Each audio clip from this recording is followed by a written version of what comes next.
जी बिल्कुल, चौधरी परवेज़ इलाही जहानिया का दौरा कर रहे हैं। इस दौरे के दौरान वो मुख्तलिफ़ मनसूबा जात का इफ्तिताह करेंगे और संग बुनियाद भी रखेंगे, और तवक्को की जा रही है कि इस मौके पर वो दीगर मनसूबा जात का भी ऐलान करेंगे। मैं इस वक्त मौजूद हूँ वाला क्रिकेट स्टेडियम में, जिसका नाम चौधरी परवेज़ इलाही के नाम से मनसूब करके परवेज़ इलाही क्रिकेट स्टेडियम रख दिया गया है। इस स्टेडियम के इफ्तिताह के बाद वो ठट्ठा ता सादकाबाद रोड का इफ्तिताह करेंगे। 21 किलोमीटर तवील ये रोड 70 करोड़ रुपए की लागत से होगा। मैं आपको यहाँ पर बताता चलूँ कि वज़ीर आला पंजाब की आमद से कबल इंतज़ामिया यहाँ पर मुतहरक हो चुकी है, सड़कों को साफ़ किया जा रहा है, और जो टूटी फूटी सड़कें हैं वो रातों रात तामीर की जा रही हैं और उनकी मुरम्मतें जो हैं वो अमल में लाई जा रही हैं। अगर हम पंडाल की सिक्योरिटी के हवाले से बात करें तो इंतज़ामिया के मुताबिक यहाँ पर 10,000 के करीब कुर्सियाँ नस्ब की गई हैं, लगाई गई हैं।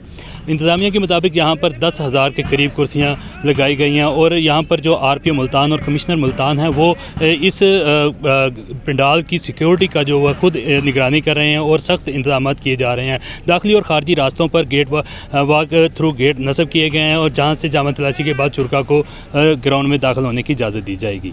जी।